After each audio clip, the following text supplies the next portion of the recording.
Hello, I've found myself in a studio with a camera, so I thought I'd take the opportunity. I'm here in Sydney, Australia, to just throw in my thoughts and my, 20 years of research now into this whole phenomenon that's unfolding as I speak, called the Occupy movement. Came out of Wall Street, of course. And it's a great thing. It's fantastic that people are waking up to the point where they're saying, I'm a slave, and I ain't having it anymore. That's the great Rubicon that needs crossing, so we can do something about this.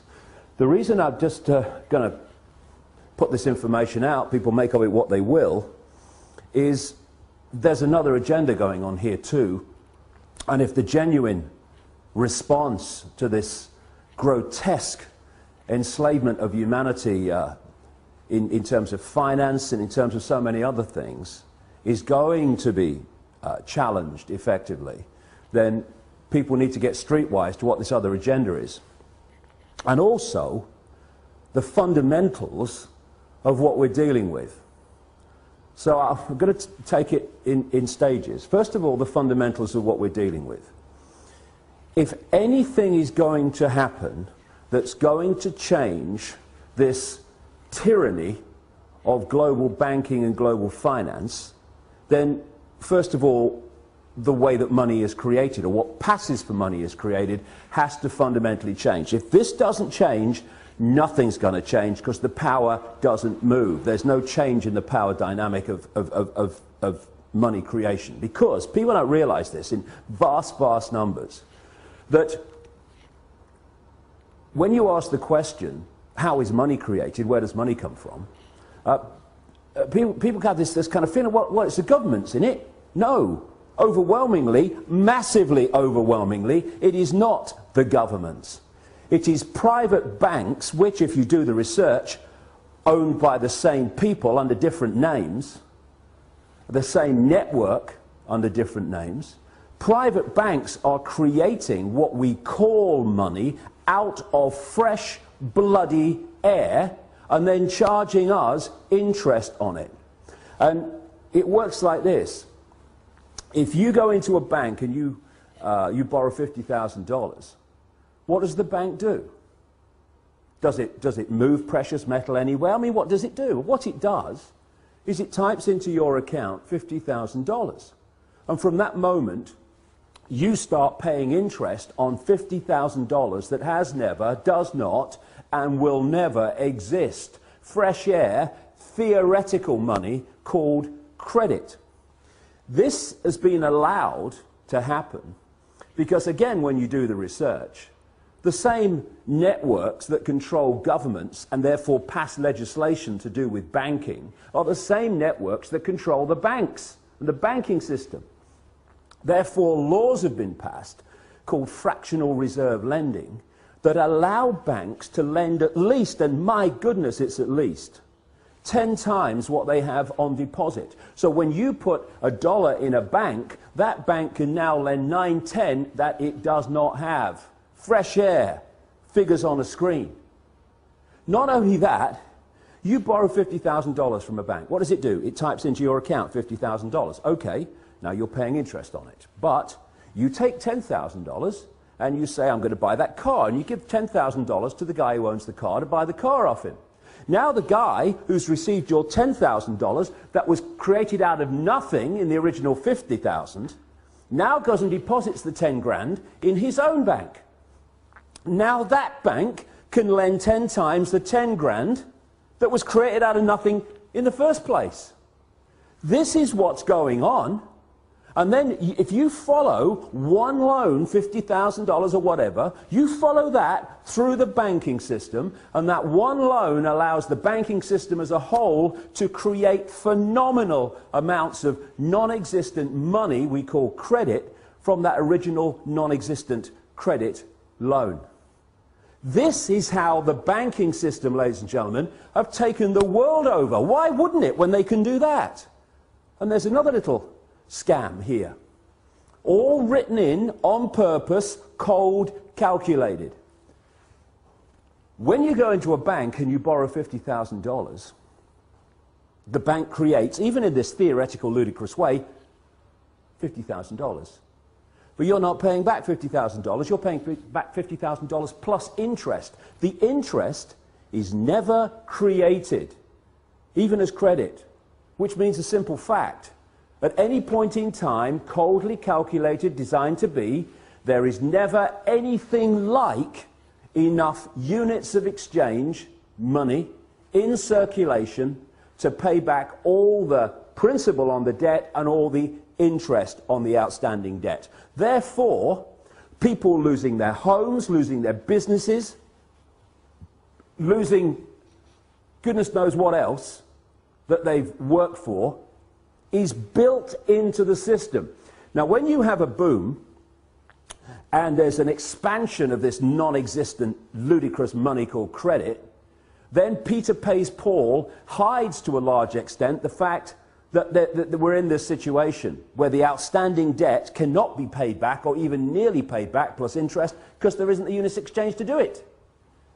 But when you go into a recession or a depression and there is a contraction of those ludicrous units of exchange in circulation, then it becomes blatantly obvious that there's not enough units of exchange to pay back all the interest on the debt and all the principal, and that's why you get this explosion, which we've got now, of people losing their homes, losing their businesses, losing their land, their farms, etc. And all these tent cities that are appearing around the world. And so we have a system where the private banks, in the end controlled by the same network, not least around the house of Rothschild and others, the Rockefellers too, in America, have been given this level of power to create money and dictate completely, beyond governments, global finance. And that's why they're able to create booms and busts at will. That's why when they want to create a bust and a depression, which they have now, what do? They refuse to issue the same amounts of ludicrous credit units of exchange. And what do we call it? Oh, the banks have got a credit crunch. A credit crunch, what's that? It's suppressing the amount of money in circulation, so by definition creating this situation we're in. The whole money system has been designed from its creation to be a system of human enslavement and human control and human suppression. So first of all, any occupying protests around the world on the agenda has to be the end of private banks being able to create money out of fresh air on a computer screen and charge interest on it. Now here's a question. Why are governments, they're the government after all, don't they make the laws? I heard somewhere they did. Why are they not creating their own currency interest-free and circulating it interest-free? Therefore, it does the job it's supposed to do, which is to be a unit of exchange to overcome the limitations of barter. Why? I've said it already. Because the same networks that control the banks control the governments. And so the governments do not pass legislation saying, well, what are we borrowing fresh air money from the banks for, plus interest, and making the people have to pay in taxation all that stuff back? All we've got to do is create our own money interest-free, because you see, at the moment, the very unit of exchange which allows economic activity to happen is created at the very start as a debt by people borrowing money from banks called credit. It's a debt from the start, the very unit of exchange in the world. It's crazy, it's insane. Number two, that has got to go. No more governments, and we need to redefine what we see as government too. No government borrows money at interest from private banks. Ludicrous. Then there's another thing. Like I say, whether we have a boom or a bust is decided by this very banking system. because they have what they call an economic cycle. It's total corruption and total manipulation. First of all, they put lots of units of exchange out, credit. Oh, you know, you earn 2 and 6 a week? Okay, have this half a £1 million house. Yes, here's the money, take it. And they put lots of units of exchange in circulation. And there's a boom, manufactured, and when people are in a boom and they get confident about their jobs, they go into more debt, bigger house, a bigger car, all the rest of it. And then what they do at an optimum point, this is what they did in 2008, is they take or create an excuse to take money out of circulation. Now the economic activity generated by that amount of money in circulation is no longer possible. And we move over here, fishing line coming in now, to a depression or a slump. People do not lose their homes overwhelmingly because they don't want to work anymore.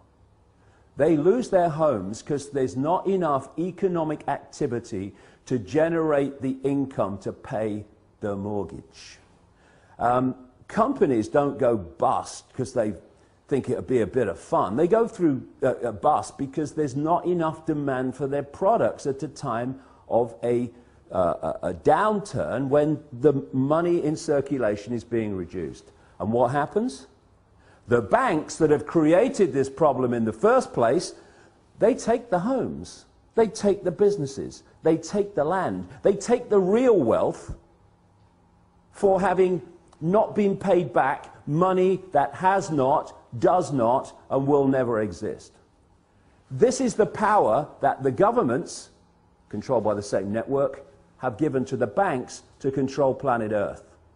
Anything that comes out of these Occupy protests that does not include demands, not taking no for an answer, this has got to go, it's going to change nothing.